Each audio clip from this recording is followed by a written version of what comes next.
agriculture cries for the urgent attention. Gagawa tayo ng mga paraan upang maramdaman ng mga mamimili ang pagluluwag ng presyo ng mga produktong pagkain sa kayang halaga. Aprobahan na kasi ni Pangulong Bongbong Marcos na tapyasan ang taribang ipinapato sa mga imported agriculture product tulad ng bigas. Pero hindi naman nagpababa sa presyo ng bigas sa merkado, pagkos ay lalo pa itong nagmahal. Ang plano niya sa agrikultura, pagbabataas sa presyo ng palay sa bansa, ang pangunahing hiling ng mga magsasaka. Mababa ito kung kumpara dun sa taas ng mga gastos na ginamit nila. Mas mataas man lang sa 20 pesos ang benta sa kada kilo ng bagong aning bigas. Bagong Pilipinas, mahal ang bigas!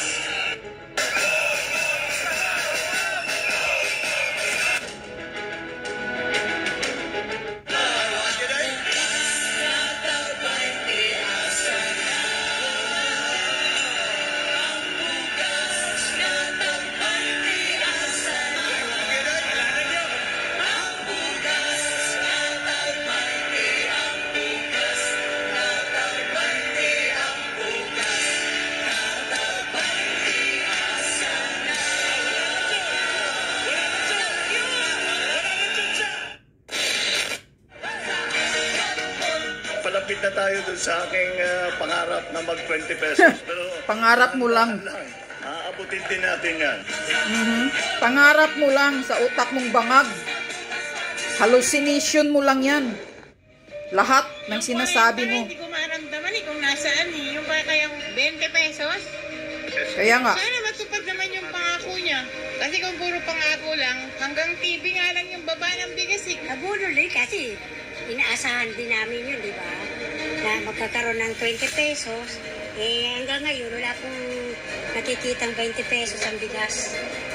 Eh, siyempre, katulad kung nag-iisa lang, ang hirap. May edad na ako, tapos ang mahal ng bilihin, walang trabaho. Hirap po talaga. Hirap. Kasi, mali, wala ko. Ang hirap po kumita, katulad ko po. Na-stroke po yung asawa ko. Siguro po, naniwala kami dati na bababa.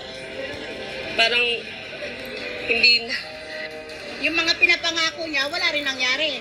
Kaya nga namin siya binoto. Dahil yung pangako niya, ang ganda.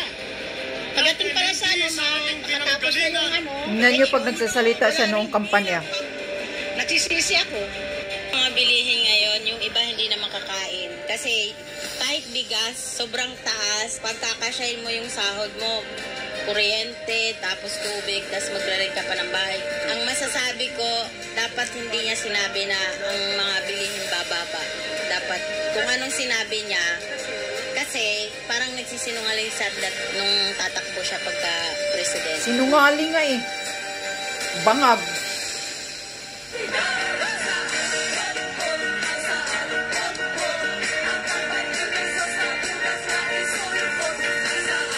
Puro panluloko sa inyo yan, kaya binuto na para mabuto ninyo. Naniniwala naman kayo. Ay tumaas na ang presyo ng bigas batay sa price monitoring ng Department of Agriculture. Ang regular milled rice na pinakamurang commercial rice ay tumaas naman sa halos 50 pesos kada kilo. Kahit na may price ceiling naman noong Setyembre hanggang Oktubre noong nakaraang taon ay mas lalo pang tumaas ang presyo ng bigas. Naitala kasi ng Philippine Statistics Authority PSA ang 17.9% na rice inflation sa Pilipinas nitong Setyembre 2023. Ibig sabihin, tumaas na sa 60 pesos kada kilo ang presyo ng bigas. Ito ang pinakamabilis na pagtaas sa presyo ng bigas sa nakalipas na 14 na taon ayon sa PSA. Pero hanggang ngayong 2024 ay hindi pa rin ito nare-resolba ng Administrasyong Marcos. Ang nakikita natin, no, sinabi ko na since this particular commodity started increasing yung prices niya, inflation, ang expectation natin ay tataas.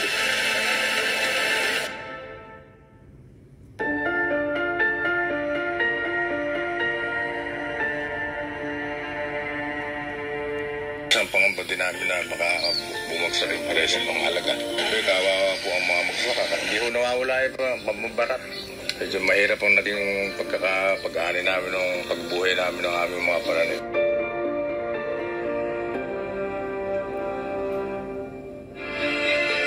Sa inyo ko ikukumpisal ang kawalang hiya ng gobyerno. Napakasakit isipin, mga kasama. Nag-iiyakan yung ating mga magsasaka. Nasaan ang hustisya dito, mga kasama? Nasaan ang hustisya?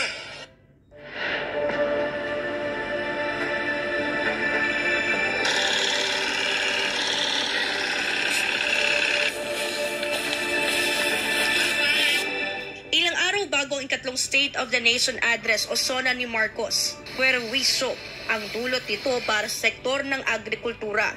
Bakit? Inoprobahan lang naman niya na maging 15% ang taripa sa imported na bigas mula sa dating 35%. Duda ang mga grupo ng mga magsasaka na magiging mura ang presyo ng bigas dahil sa Executive Order No. 62. Hirit nila, lalong-lalong babagsak ang kabuhayan ng mga magsasaka tulad ng naging karanasan sa Rice Tarification Law. Kaya naman nagpasaklolo na sila sa Korte Suprema para hilinging ipahinto ang implementasyon nito. Tutol po kami sa reduction of the rice tariff in the first place kasi it will have already repercussions and it has already had some repercussions on the buying price for palay. Bumaba na yung presyo ng palay. So between now and November, when the review I suppose it can take place, a lot of damage will happen. Talagang hindi naman natatranslate sa murang bigas yung pagbaba ng taripa. Unfortunately, we have basis at in fact tumaas pa po yung presyo ng bigas since 2021. So kapag binawasan mo yung taripa, so sana ngayon kukunin yung pondo para ma-improve yung competitiveness ng ating mga farmers. Ang suspecha ko dito at map is may mga personalidad dito sa kalagitnaan ng value chain, no? Either sila mismo yung mga politiko rin or kaibigan ng mga politiko, no? At sila ay nakikinabang sa sistemang ito. Correct. Ang assumption namin 35. So ayaw niyo po na mas lower pa. Siyempre, pag mas malaki ang tariff, mas madami ang mabibigay sa mga local farmers. Kasi lahat ng proceeds ng tariff, ibinibigay sa Rice Competitiveness Enhancement Fund. So ang assumption namin, malaki, para mas malaki ang maibigay sa mga farmers. Naging epektibo nitong Hulyo 5 ang EO62, ngunit hindi naman ramdam ng mga mamimili ang 6 pesos hanggang 7 pesos na bawas sa presyo ng bigas. Sa price monitoring ng DA, nananatili pa rin higit 45 pesos kada kilo hanggang 65 pesos kada kilo ang presyo ng bigas. Kami simpleng tao lang, ma'am. Nag-aangat lang kayo, ma'am, na kumain kayo, ma'am, sa 3 beses ang araw, ma'am. Ngayon, ma'am, hindi, ma'am, Kayo, ma'am, hulihan, ma'am. Maayos lang ng latag namin, ma'am, Simpleng tao lang po kami, ma'am, pero ginagawa niyo, parang lalo kami naghihirap, ma'am. Kahit 500 piso nga ho, minuto lang, pag binili mo, kulang po ang pambilang bigas, taka ulan. Tunay po yun. Sa ngayon po, parang 60-40 na ako 40 po yung, 60 po yung hindi paniniwala, yung 40 na lang ako sa naniniwala. Nagsisisi ako Sa totoo lang, direct to the point ako. Ay, nako. Band-aid solution ni Marcos, murang bigas na tig 29 pesos. Yun lang, at hindi naman ito bukas para sa lahat. Correct. Pili lang tulad ng matatanda, may kapansanan, 4-piece beneficiary, at solo parents. Pang-eleksyon kagaya nito, tamad. Alam mo kasi, katiwa tayo. Correct. Hindi lang bigas ang nagpapahirap sa taong bayan. Kasama na rin ang walang humpay na taas presyo sa karneng baboy. Talagang mataas po yung baboy kasi yung mga farm, nagre-reklamo rin sila dahil maliliit daw yung mga baboy, mabagal ang paglaki. Halos 5 pesos po ang taas ang mga farm. Hindi pa agad-agad kayang ibaba. Naging record high rin ang presyo ng manok na umabot na sa 250 pesos kada kilo. Hindi isinasantabi ng mga magmamanok ang posibilidad na may nananamantala sa presyo nito. Ang kamatis na pangunahing sangkap sa putahe ay malaginto rin ang presyo. Grabe. Nakatakot na, napakataas na. Ultimo kamatis na lang ang kinakain na mahihirap. Tinakasan pa nila. Magkano na kamatis? 200, 180. Nanay, masustansya ang kamatis, nanay. Dati ganito, magkano lang to? Dati 20 lang. Simula nang Kaya nga, 20, 30 lang kilo. Sabi lang naman to, di ba? Mas maganda pa nga yung ano ni Duterte dati. Sa palaran na lang yan. Matalo, manalo, para kami nagsusugal. Sugal nga lang Kawawa. Pagtitinda namin. Ang sweldo mo 200 lang isang araw. Ibibili mo ng bigas yung 50, yung ulam. Para saan pa yung ulam? O yung pang budget ng mga anak mo? O yung mga apo mo, sa pamilya mo? Hindi, kulang pa yun. Yung 200 na yun.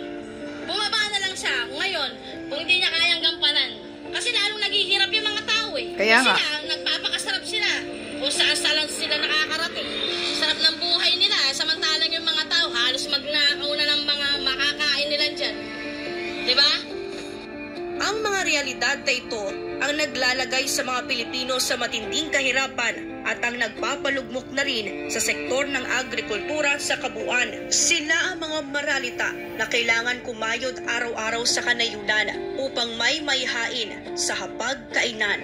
Ang walang katapusang hamon ng gutom at kahirapan ay pasan kada araw ng bawat Pilipino.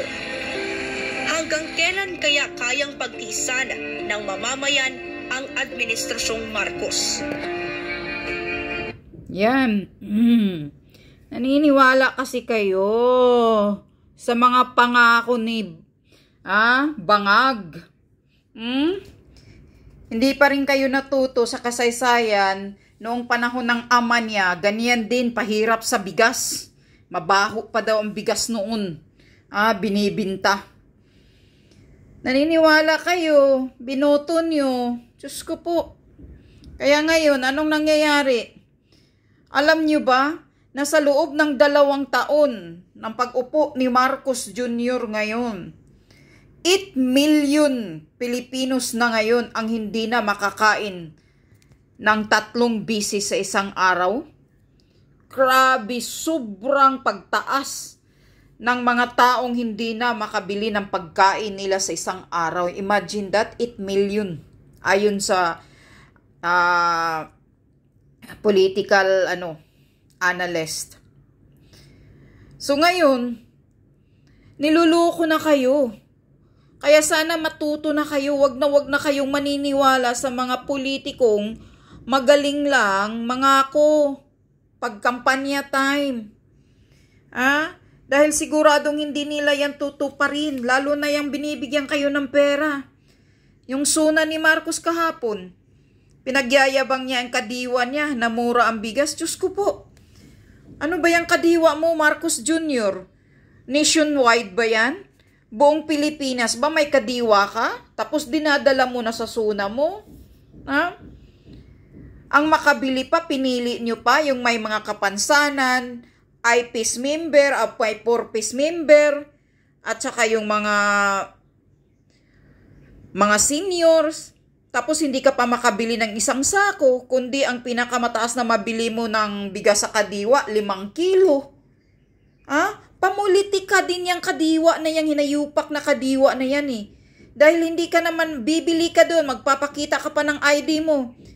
Tapos mag-tanmark ka pa. Ano yan? Yan ba ang serbisyo ng matino na gobyerno?